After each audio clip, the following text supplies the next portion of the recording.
Good morning, everybody. My name's Jenny Davis. I missed you guys last week, but I know Rupert and the counselors, and we have the guest speaker from San Jose State. They did a great job. I actually did watch it. So hopefully you guys found that informational and you learned a lot about the East Side Promise.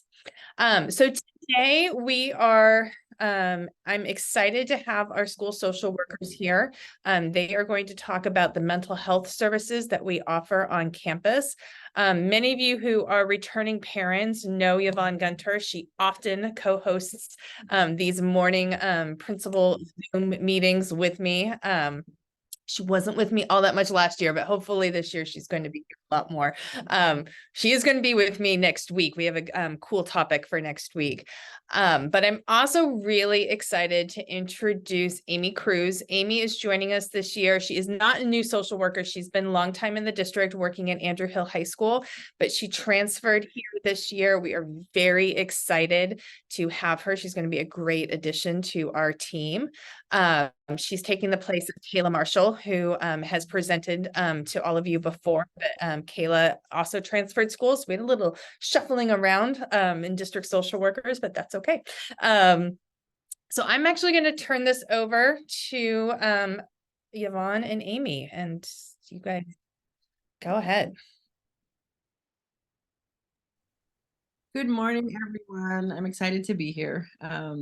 Why I do what I do is because not only am I someone who has suffered from mental health, but I'm also a mom of some teenage boys who have suffered as well. And so I feel like I have the perspective of going through it and also being a parent. And there were some things that I wish I knew sooner to be able to support my kids. And so I want to make sure that I'm sharing as much information with you as I can. So I'm going to let Amy introduce herself. Just wanted to do a little bit about what we do. Hi, everyone. Thank you for welcoming me. I'm Amy Cruz. I am coming over from Andrew Hill, where I've been the site social worker over there for the last 9 school years. And this year I'm changing it up a little bit and excited to start here at Piedmont Hills. I've been a social worker for about 10 years, and I actually always knew I was going to get into school social work. And my journey kind of just like blended together, both social work and education. When I was younger, I was in the public school system and had an excellent time.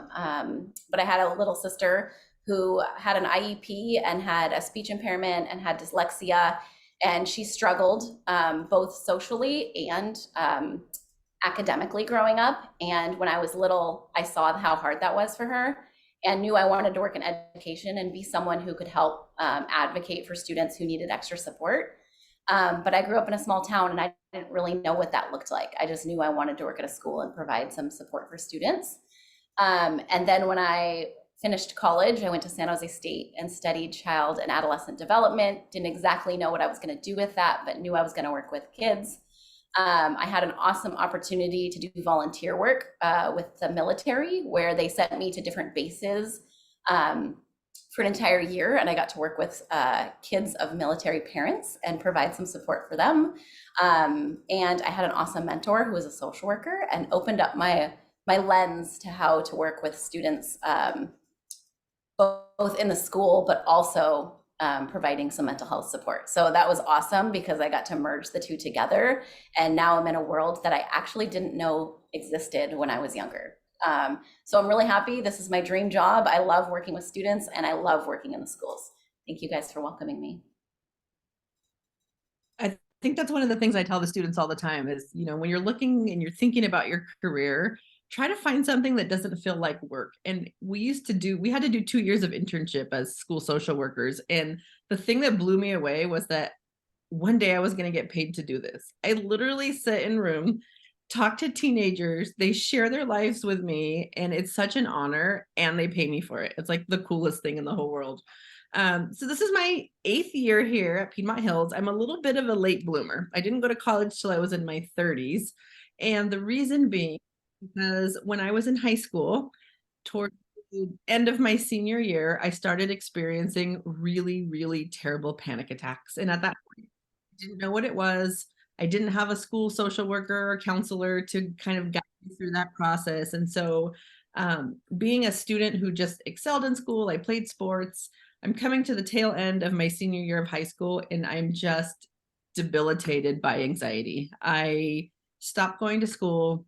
I don't graduate from high school. And my life kind of just became this very dark place for many, many years. And so the reason what I do is because I know that it's possible for students to feel well. I know that it's possible for students to thrive even when they're struggling a lot.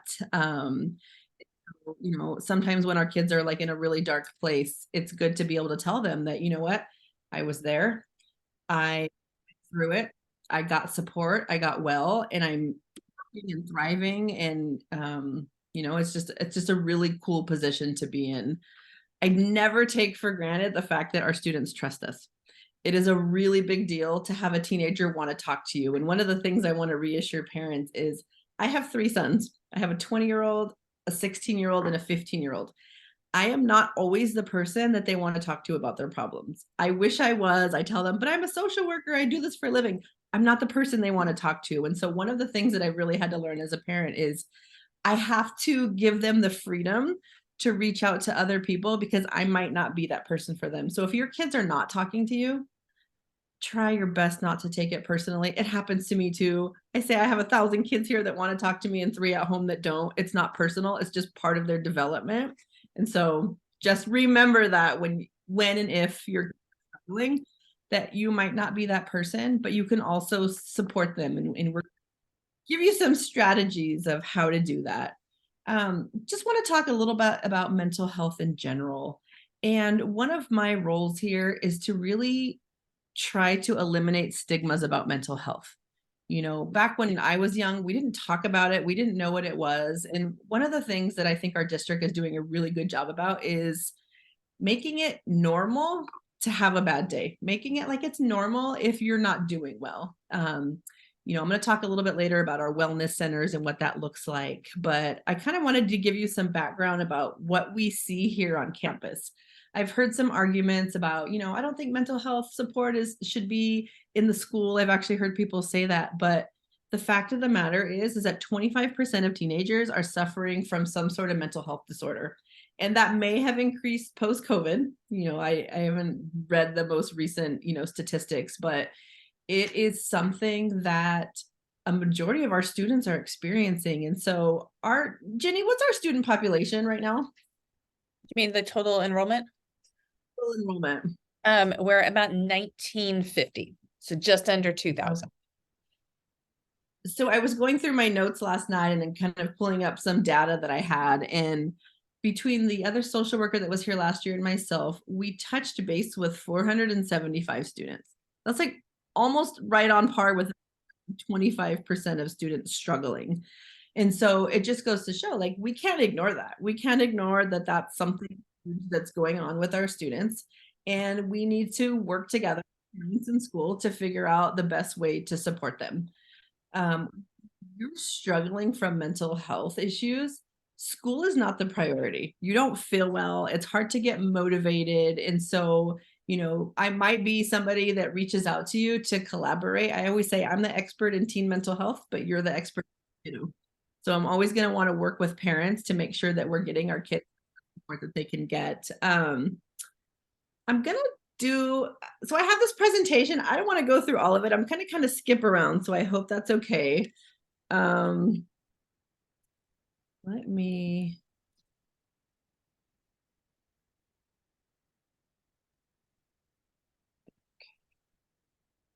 Sorry, Jenny. That's okay. This And then isn't my gift. I was going to say, while she's getting started, Miss Gunter is kind of like the expert since she's been here for the last few years. I'll jump into this presentation, but since this is my first Zoom meeting and I'm also feeling a little bit nervous about this presentation, I'll just jump in as needed. Okay, let me. How do I share my screen? Oh, the big button that says share screen, that one I think is it. That's it. Did it? Look at it. I'm a disaster over here with this. Okay. Oh my God, you guys. Don't look. Close your eyes for 5 seconds while I figure this out. You're sharing your screen. We can Oh, see no, it all. Hey, yeah. wait. Now you've got all sorts of oh Ignore all that. I don't know. Oh my gosh, you guys, this is so embarrassing. I'm so sorry. Okay, I'm gonna stop sharing my screen because that's just too embarrassing. I'm out. So when it comes to teenagers, I want to talk a little bit. Do you want to email me the presentation? I don't know what to do with that. Amy, would you mind doing that? Would you share that with I'm on it. Ginny? Okay. Thank you. Sorry about that. Rupert, I see you laughing at me. When we talk about teenagers are in this very interesting stage of their development. They are hormonal. They are trying to test boundaries. They are trying to figure out what they want to do with their lives. It's actually probably one of the most difficult times in life. And so I always want parents to kind of, if you can, take yourself back to when you were a teenager. Did you know what you wanted to do with your life? Was that even an issue? Like, I even think about like being in like 10th grade and I was playing sports, and nowhere in my mind was I even considering what I wanted to do with my future. Like, it wasn't even a thought. It was just like, I'm having fun. I'm, enjoying life. And it wasn't a thought about what I wanted to do with the rest of my life. And I feel like a lot of pressure is put on students these days. Even myself, I'm guilty of it. I'll have a freshman come in and we're talking and I'm like, so do you know what you want to do when you grow up? And they're just like looking at me and I'm like, it's okay. You don't have to know that, And so I feel like just that narrative that we give kids of like, oh, you don't know what you're going to do yet? Like, where are you going to go to college? It's like, we are pressuring our students to have it all figured out. And for me, I didn't have it all. I still don't have it all figured out. And so I didn't have it all figured out until, I was like 32 years old going to college, figuring what I wanted to do with my life. And so I know that we put a lot of pressure on our students, but I always say time out. I think we give parents a lot of grief for pressuring our kids, but what's really happening is our students are so anxious, they're pressuring themselves. There's a lot of self-pressure. So I think our parents take a lot of heat for being like, overly demanding on our students. And that is, it does happen. But I do think our kiddos are just becoming wired to demand perfection of themselves, to demand all the answers of themselves. And I think that's something that, Amy and I work with a lot of, students who are stressed and burned out and overloaded. And so, oh yay, the presentation's here. I'm going to have you like skip around just so you know. So You just tell me. All right. Okay, skip. So how does mental health impact teens? And this is a part I want it to be a bit of discussion. So I'm going to ask Rupert to help read the answers in the chat. But when you think about mental health and when you think about teenagers, what do you think that looks like? How do you think it impacts our teenagers? I'll give you an example, like cognitively. If I'm feeling super anxious in class, chances are like I'm not going to be able to focus. I'm not going to be able to grasp concepts that my teachers are sharing with me because my anxiety is so high. That's something that I notice. Another thing with teenagers, I feel like their relationships with their families are impacted. If your kid is going through depression and they're feeling super moody, you're going to notice that the dynamic between yourselves. And so I want you to think about just teenagers in general, to be your specific child. But if you can think of ways that depression or anxiety or any other mental health struggle impacts your teens, I want you to throw it in the chat. Or say it out loud. You don't have to put it in the chat. You can say it out loud. How does it, impact them socially? Some kiddos have social anxiety and they don't interact with others very well, right? It's very difficult for them to start conversations or make friends, right? That's one way that mental health can impact teens. Emotionally, they might not be able to regulate their own emotions. You might see that they cry a lot. You might see that, when you have difficult conversations, they shut down. That might be a way that they're impacted emotionally. Physically is one way that I see a lot of children present with anxiety. I get kiddos who have panic attacks and their palms are sweaty and they have a knot in their tummy. Or maybe you have a kiddo who says every Sunday night before the school week starts, like, I don't feel well, I don't feel good. That might be a sign that they're having a mental health struggle. So these are things that, we want to be aware of. Some of this is normal teenage behavior, but other ones is, other things, it is mental health related. And so we just want to be aware of like, this impacts our children. Rupert, you want to read those for me?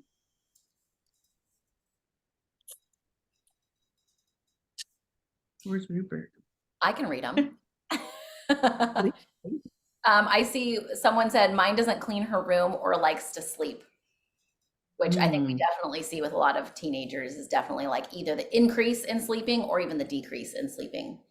And someone else said depression can make them completely shut down and not want to be around anyone at all. That's so true. You know, when I think of like my space, like my office, I always tell people, if you come into my office or my home and it's in disarray, it's a disaster, I always think it's a fair representation of what's going on in my head at that time. I do. And so when kids are just like not feeling it, they're not feeling like cleaning their room. Sometimes they're just being lazy, yes, but there are other times where that is kind of a picture of what's going on within them. I was talking to a student last week and we were talking about the need isolate and how isolation, like if your kid goes in the room and they don't want to spend with family, a lot of times we get really worried that something's going on. And one of the things I was telling them was that sometimes, think about it, if you work all day, you go to school all day, our kids sometimes are here from 8 in the morning until 6 at night if they have practice or whatnot. That's a lot of emotional energy to give to other people. And so these kiddos are going home exhausted. They still have to do homework. And so a lot of times they'll go into their room to just recharge emotionally. Like for me, I go home and I'm probably way less friendly than I am at work because I'm just spent. And so, you know, there's like, we have to find this balance between like, is my kiddo isolating and are they depressed or are they just burned out? And so that just came to my mind when you mentioned that of like, your kiddo might just like, you know, go into the room. I'm very much like that myself. When I have a hard day, because I'm a very introverted person. And so having a day where I have to have a lot of social interaction, and a lot of days are like that where I talk to people all day. When I get home, I need a good like hour and a half of just like being by myself. And our kids, especially if your kid is an introverted, you know, shyer child, where they've had to spend a lot of day interacting. Yeah, they're like, they just need that.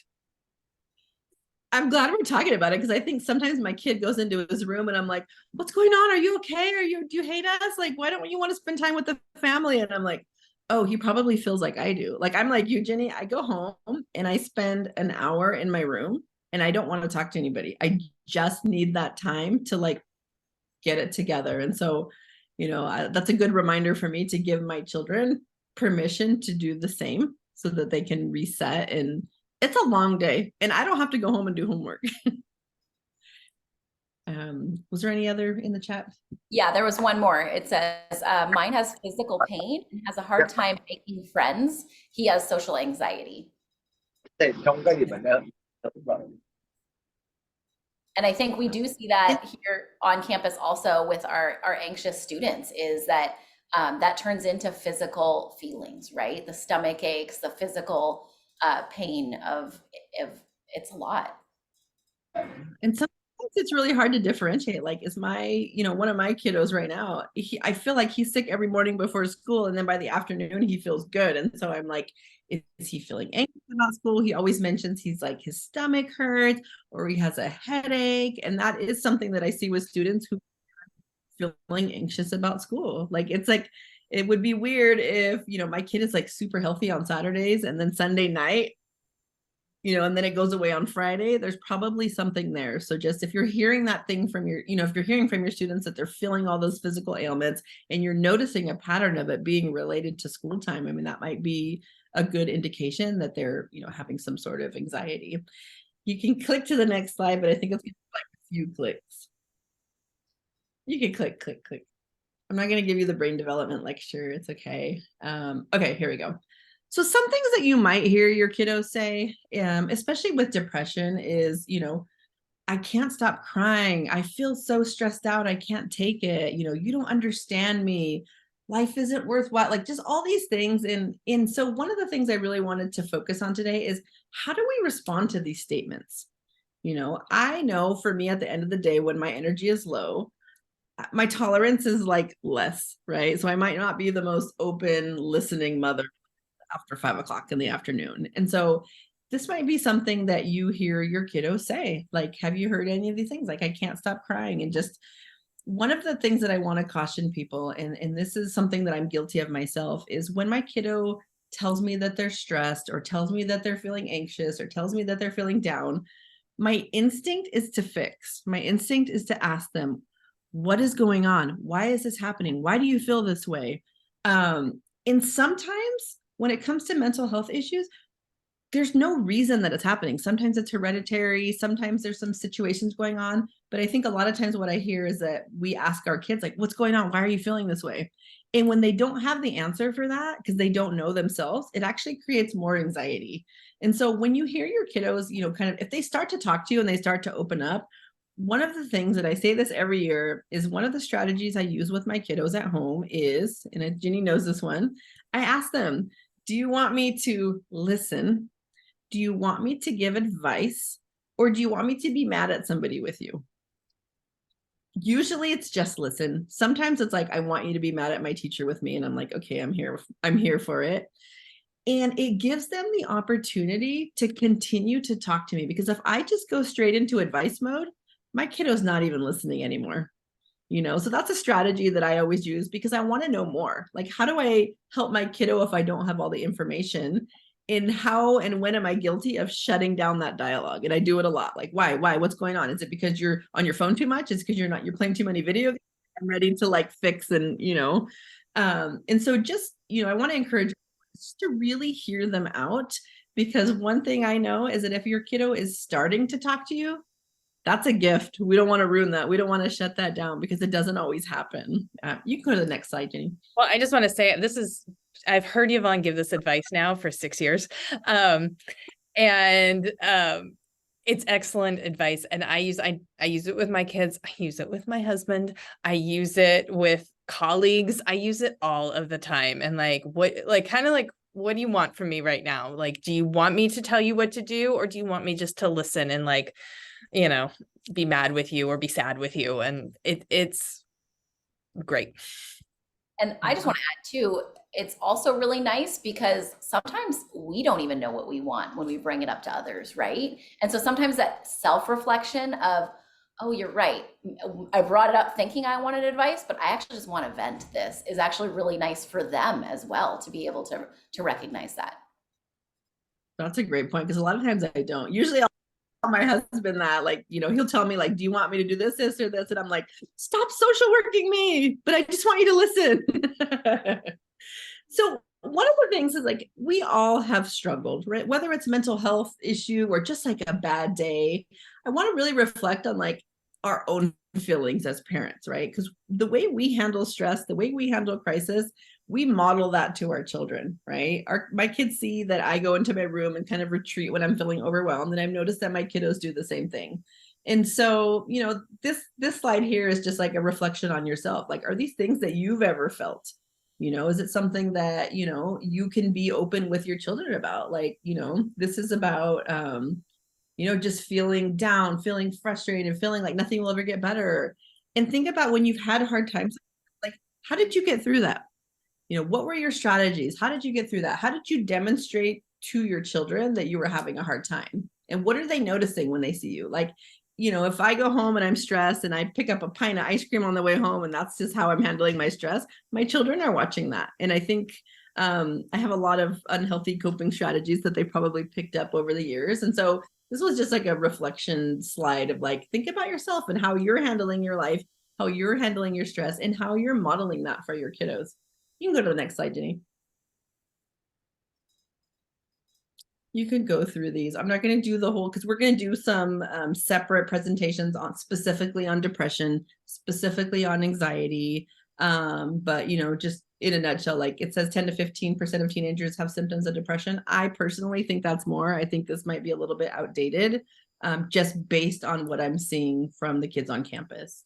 Next slide, Jenny. You might go to the slide.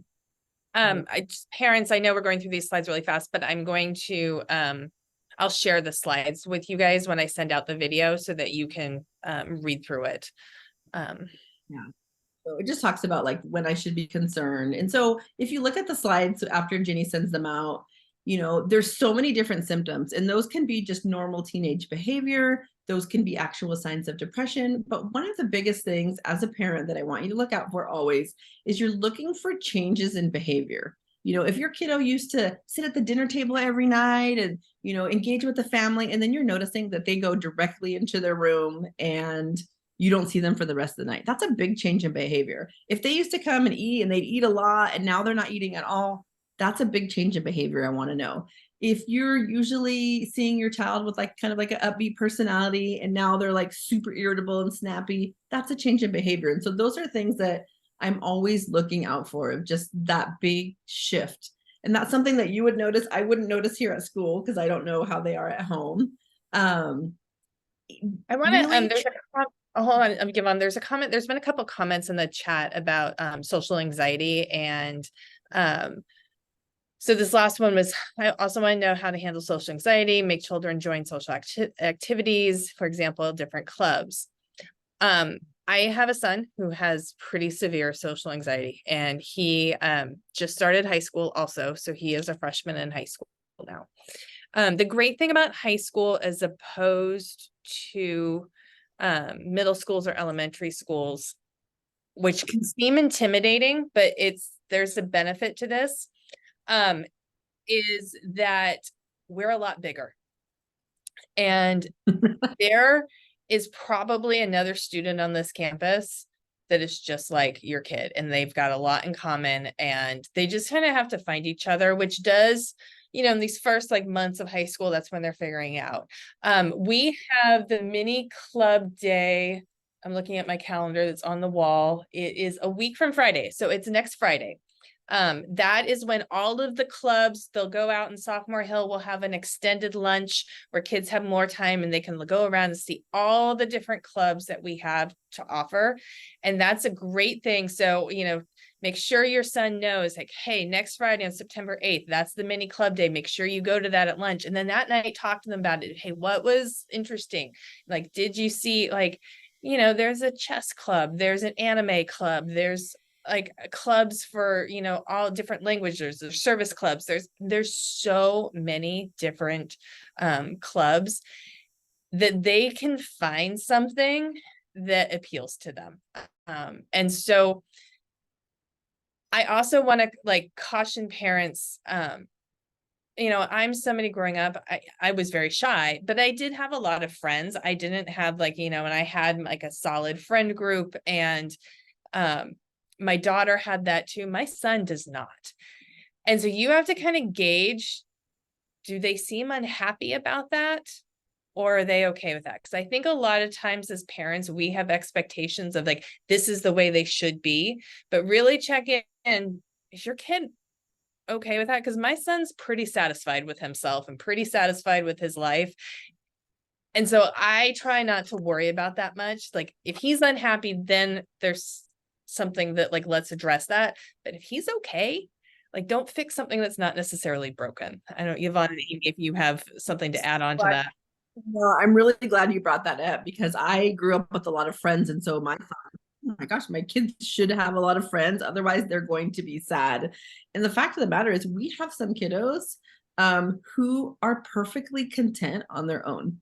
You know, I'll see this a lot for kids who are like on the autism spectrum disorder. You know, they have autism spectrum disorder, which one of my children does. And he's cool. He's chilling. He's not upset about it. He's not. And so I put this pressure on him to, you know, go make friends and do all these things. And he's like, why?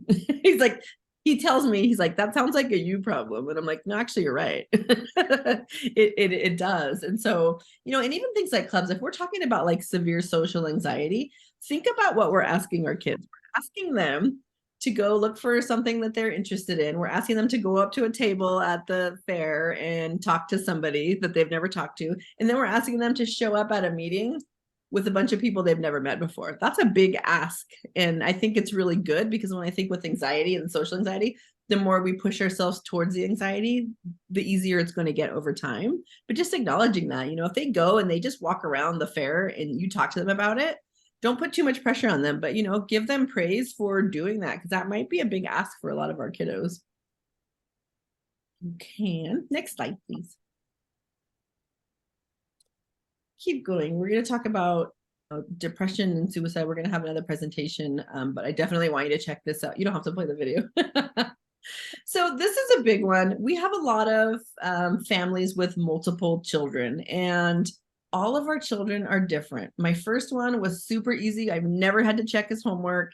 He was just like smooth sailing. My second one had some anxiety, but really school has been super easy for him. My makes me question my parenting sometimes because he just the school, he's not them. And so all of them are different, and acknowledging their differences. They all have strengths, they all have weaknesses, but one of the things to be really mindful of is comparing your kids to their siblings, comparing them to, you know, family members who've done these big wonderful things. You know, we all have different challenges. And so this is something that comes up a lot in session for me, is like, I'm never going to be my sister. I'm never going to do this. And I feel like until I'm able to get to that level, I'm going to be a disappointment to my parents. It helps to know your child's capacity for stress and adjust your expectations. Again, they're all different. Some people handle crisis in different ways. Some people can handle tons of work, and then other ones can't. And so just remembering that, you know, we have to interact with them differently, even though we parented them all the same, usually, like, have some differences. You know, and encourage your children to pace themselves and set realistic expectations for themselves. They're not going to have all the answers right now, you know, and we need to remember, because this is a challenge for me. It's like I always the things that my child has done wrong, but sometimes I forget to tell them the things they're doing right, and they're doing a lot of things. So I think that's something to just remind ourselves as parents of, like, it's easy to point out the bad stuff, but it's not so, you know, we don't always remember that they need to hear that we're proud of them too. They're coming to school, they're showing up, they're doing what they can, and maybe it's not perfect, or maybe we know they can do better, but let's remember to just also give them some praise for the things that are going well. Next slide, Jenny. If there's any chat, I can't read it, so so this is like what you can do. We're going to talk about what we can do here on campus, but when we're talking about what you can do at home, having those conversations, but also acknowledging that you might not be the person that they want to talk to about it, and that's okay. Have honest conversations about their workload, their expectations, their stress, their mental health. Sometimes they're annoyed. I like to talk to my kids in the car because they're a captive audience, and that's when we have some of our best conversations. You know the warning signs, read over the presentation, your eyes out. You know, I don't want you to be paranoid and, you know, think everything's wrong with your kiddo, but also I really want you to you know, just be able to know when things are not right with them. Recognize your child's need for balance in life. And I think we're doing a whole coffee talk on this, aren't we, Ginny? About balance and, you know, encouraging our students to do things that are not school related, and remembering that if our kids aren't rested, they're not going to thrive. And so, you know, I don't encourage my kid to play video games, but I also know that it's kind of a de-stressor for him. So we're gonna, is this next week? Is this what we're doing next week? That's our topic for next week. Okay. So yeah, encourage stress relievers in their life. That can be something super helpful. Next slide, Jenny. I just want to point out, I love the idea of talking to your child on a regular basis. It doesn't need to be anything like big or fancy, even if it's just sitting down with them at the dinner table and talking to them about their friends, their day, you know, their interests. I think, unfortunately, we take for granted the fact that this is like a big developmental time for our kids, and we know them, but they're also changing right now, right? And so just sitting down and learning more about them is hugely beneficial as a parent. Or if you can't get them to talk to you at the dinner table, I know you guys are all stuck in traffic getting them to school. That's a great time also. Because I was stuck in traffic with my son last week at his school, because it's not just Piedmont Hills, it's every high school has traffic getting in. And I was like, okay, so who's your favorite teacher? What do you like about them? So just finding out, you know, like asking questions about their life, because they're stuck with you in the car. So. And raise your hand if you're guilty of how was school. Do you ever ask your kids, how was school, right? And then it's like, fine, right? Ask specific questions, you know, find out what their favorite class is, find out the specifics of what they're doing in there. Because my kids will shut me down. If I get a fine answer from my son, I'm happy, because normally what I get is a So if you get a real word, it's If I get a real word, it's like, they're all different. So if your kiddos are going through stuff and they are talking to you, what should you say? What should you not say? Thanks for opening up. I can't imagine what you're going through. This isn't the time to give your story about when you were young and how life was hard and how you got through it. This is a time to just listen. Feeling this way is not a sign of weakness. That's really cool that you talked to me about it. I feel really proud of that. You should be really proud that you were able to articulate that. Next slide, Jenny. What not to say. So I think I wrote all these on here because I probably said them. I think that's how I came up with this list. So it could be worse. It's like, yes, there could always be worse, but that invalidates what they're feeling in that moment, right? Deal with it, snap out of it, pull yourself up by your bootstraps. Everybody feels the way that you feel sometimes. We've all been there. These are all the like it's going to be fine. That's, we call toxic positivity. It's like, it might not, and they don't feel that right now. So if we're just really wanting them to feel better, sometimes we say things that are invalidating and unhelpful. Maybe you should try to think about happier things. I actually hear that one a lot from students. My mom just keeps saying that I should think happier stuff and I just can't. The last one is, a huge one. You don't have anything to be depressed about. There's times where I call home for a student and I'm sharing, what's going on with their kiddo. And one of the first responses I get is, what did I do wrong to make this happen? It becomes about the parent, right? And it's really not a reflection of your parenting if your kiddo is struggling. Sometimes it just is. I think we're done with the slides. I wanted to share a bit about what we actually offer here at school. And Amy, I don't know if you're going to be able to help me with this one to play the video. I don't know if you have it on you right now because I don't think clearly don't know.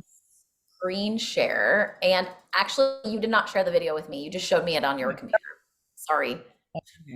No, don't be. That's my fault. I should have learned how to do this better. But I wanted to talk about, hi, Virginia. I see your hand. Hi, I just wanted to quickly share based on your last point about, that's something that I've learned where they say, well, I feel this way, I feel that way. And instead of telling them how they should feel, what usually works for me is I'll ask them, oh, well, if you feel that way, what do you think we can do differently? Or think we can change, or what do you think will help that feeling? And it also allows them to help problem solve, to help think, and then also it helps me understand what they feel they need. So I know before my oldest, who's now a senior, would tell me, Mom, I just want to I want attention. And I said, what do you mean? I give you attention all the time. And he's like, no, but honestly, the attention's not from you. He's talking about like acceptance from friends, Okay. And so we were able to have that conversation, thankfully. And it helped me understand what he wanted, what he needed. So I couldn't just tell him, well, I'm here giving you attention. I'm taking you shopping. I'm doing this. I'm doing that. Because he was clear with me that it wasn't from me that he wanted it. He wanted it from someone else. So, me being able to help him help me, help him, that I found really helpful. Just thought I'd share. And Virginia has been on this journey with Ginny and I for many years with our children in the mornings. And we got, we both have boys. I remember, right? You have all boys? I have 4 boys. Right. She's one up me. I only have 3. And we've been on this journey together. We're, we don't come here as, the experts. We come here as we're right beside you. We don't have all the answers. Parenting is a continuous journey. And it's tough. So thank you for sharing, Virginia. So what there's a couple things in the comments that I want to first, there was a comment about from club day and how many clubs should they choose to join. I think that's totally individual to the student and what they find interesting. One thing to keep in mind with clubs is there's different types of clubs. There's service clubs. So basically there's clubs that are going to demand a lot more time. Like clubs like Interact, like there's requirements on like doing community service and like that sort of thing that's going to take, there's a significant time commitment.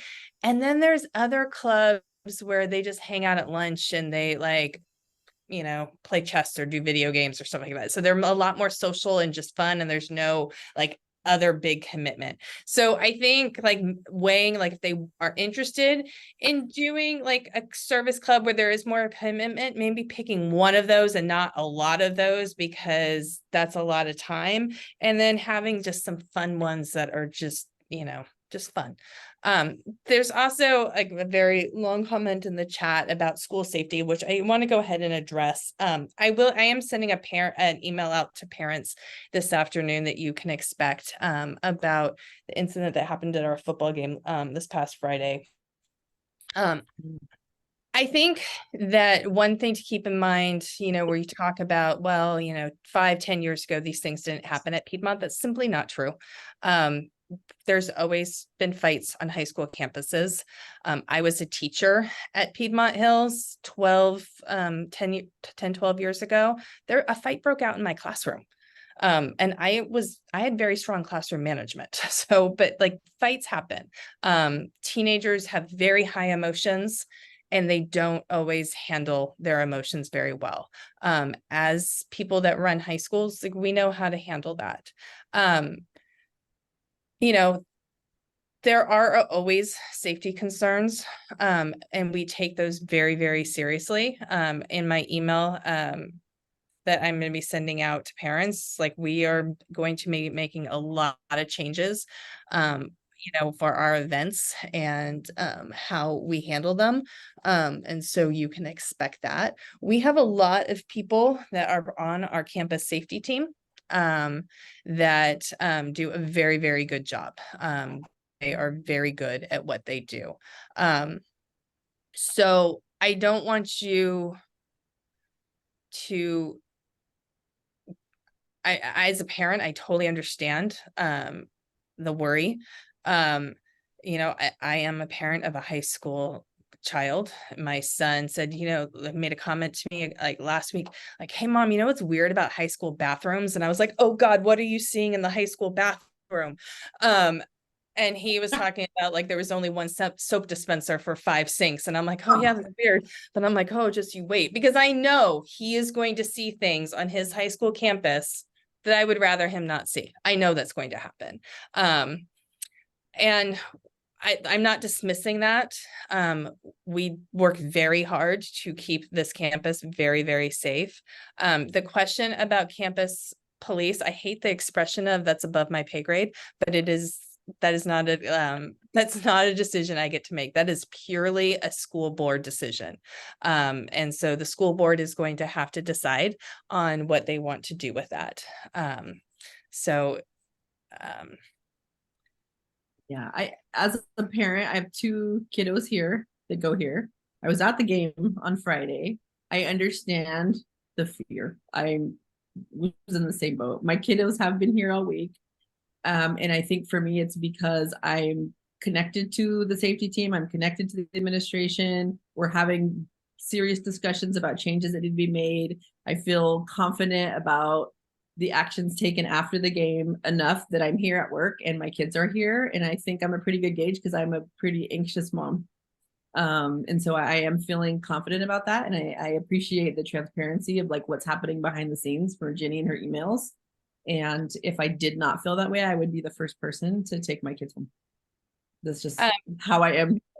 I honestly don't know how to answer the question about gang groups on campus. Piedmont Hills is not traditionally a school that has a lot of gang issues. We're lucky about our area and the Bay Area, so where we're located, that is not something that has been a strong thing that's been happening in the Piedmont Hills community. Gang activity is not based in school, it's based in the neighborhood and it's based in the community. I will say in San Jose, since the pandemic, there has been a rise in gang activity. That's something the city needs to deal with. I mean, that's certainly pre-pandemic, that it actually diminished a lot. But with the pandemic, that's a concern in San Jose. I mean, I'm not going to lie, that is something that's citywide. And as members of this community, we should all be concerned about. For sure. I wanted to talk a little bit about just what we do have available here. And then Jenny, I forwarded you the Wellness Center video. And I think maybe we'll just might play as much as we'll have time with for at the end. But one of the things I really wanted to remind parents is that we do have support here on campus. We do acknowledge that mental health is something that a lot of our kiddos struggle with. And so what Amy and I do is we take referrals for students. We take referrals from teachers, family members, self-referrals, anonymous referrals. And our job is what we do is we check in on students. We bring them into our office. They sit down, we'll assess them.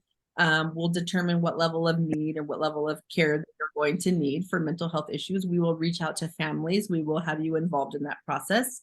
I do check in with students frequently, but I will say one thing is that Amy and I don't have the capacity to be the student's primary therapist. And the reason why is because we might have 400 students with needs this year.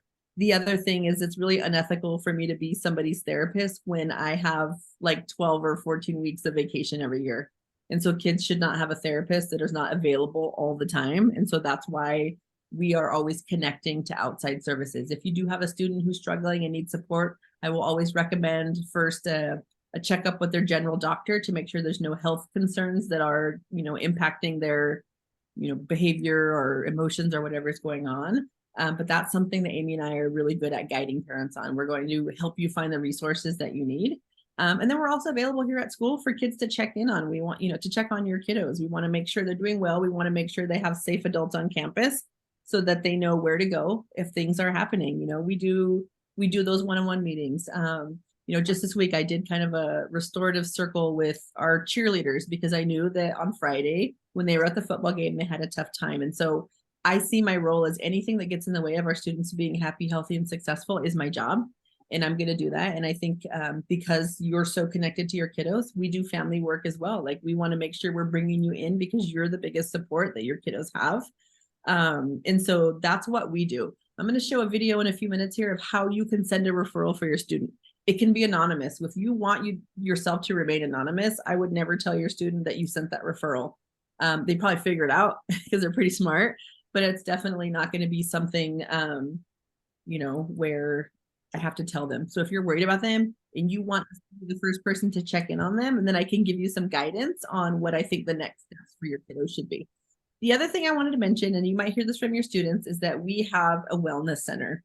And the wellness center is a space because one of the things that we acknowledge is that not every day goes perfectly. Maybe you and your kiddo got in a fight on the way to school and you were arguing and your kid comes to school stressed and isn't in the headspace to be in class just yet. And so what our wellness center is, it's a space where we have kids come in, they get a pass from their teacher, they have a 15-minute timeout. We try to do this only once or twice a week per student. And we give them tools and ideas and strategies of how to self-regulate. So we're really teaching them how to manage anxiety themselves.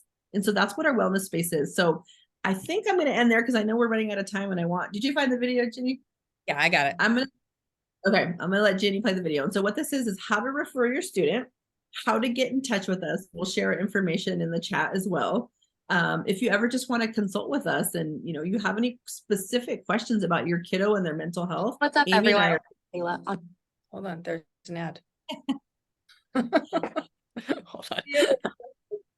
This is a video we show our students of how to make a referral because we want you to be able to do that. And then it's also just how to use the wellness center, what that looks like. So I'm going to stop that.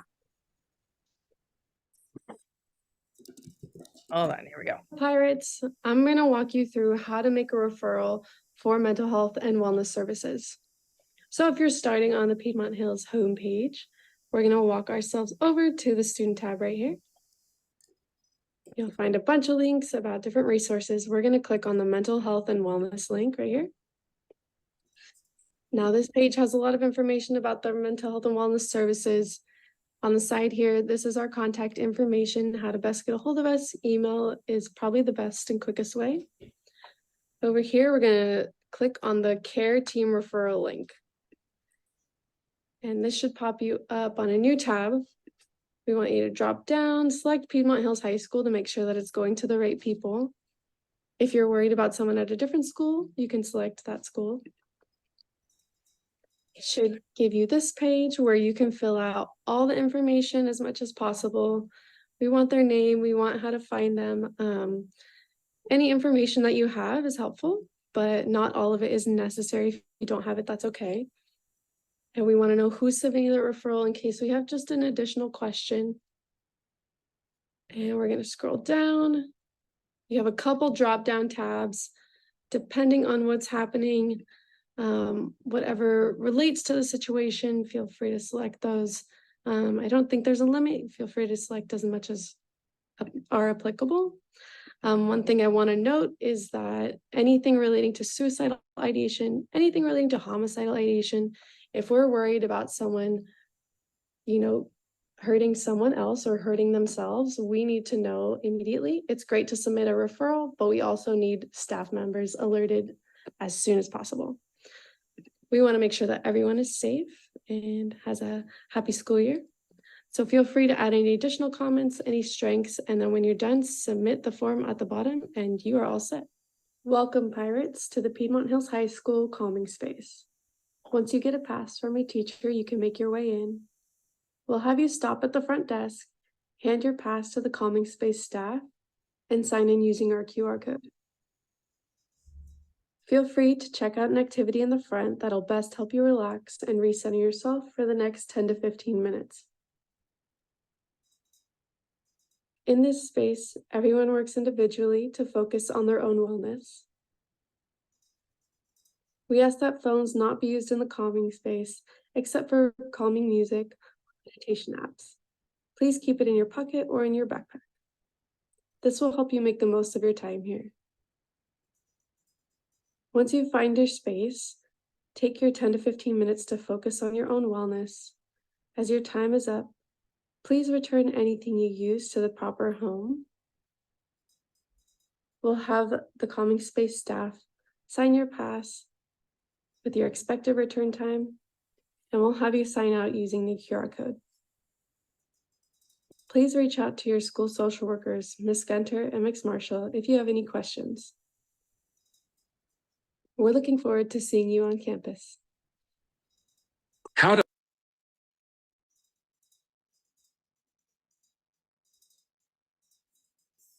The kids love the space. We have to be very firm on how much time they can spend there, because I myself sometimes want to spend a lot of time just kind of laying in there. It's very comfortable, and really we want it to be a space where it's okay to have a bad day. We make sure to the best of our ability that nobody's taking advantage of that. But if you find out that your kiddo has gone there, encourage that ability to decompress and take time when you need it.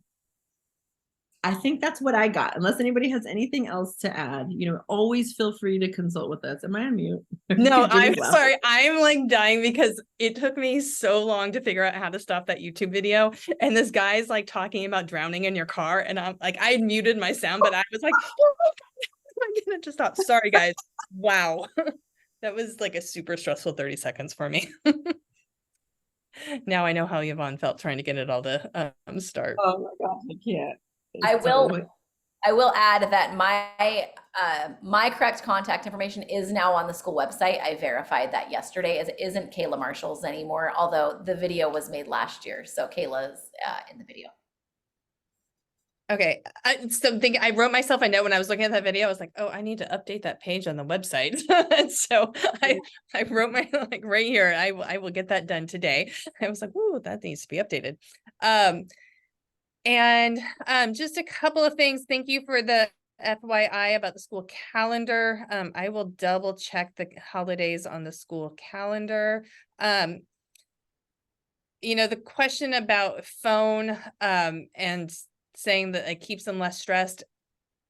Check how long they're taking to work on their homework. If you find your kid like they're spending 4 or 5 hours on homework, a lot of times in my experience, they're getting super distracted and they're not actually doing the homework. They're spending a lot of time talking to their friends or like watching videos, or they're doing other stuff, and it's taking that homework time super long. So that's how I would measure that, if that's a problem or not. If you find that like your child's staying up super late to get their homework done because they're distracted, that's when you may want to put a stop to that. But if she's able to get her homework done in a reasonable amount of time, then maybe, let her be.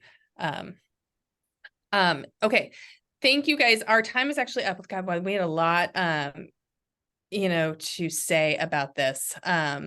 and I really appreciate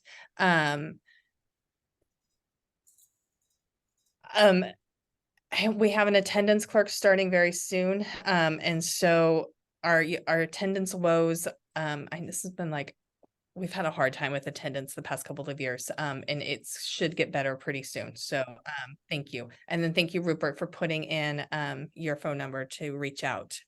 Okay, thank you guys. Like I said, our topic next week, Ms. Gunter and I are going to be talking about balance. And we actually planned this because the following week, the counselors are going to come and the counselors are going to tell you like everything that your child needs to do in high school. For getting into college and all of that stuff. And I feel like a lot of times we have mixed messages because we tell you, oh, don't stress about all that stuff. But hey, this is everything your kid needs to do to get into a college.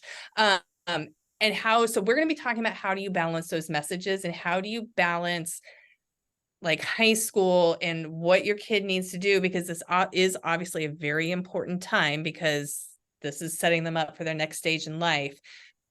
But you want to keep that mental health and stress to, a reasonable amount. So we're going to be talking about balance next week. Okay. Thank you guys. Really appreciate all of you. And have a wonderful rest of your day. Thanks.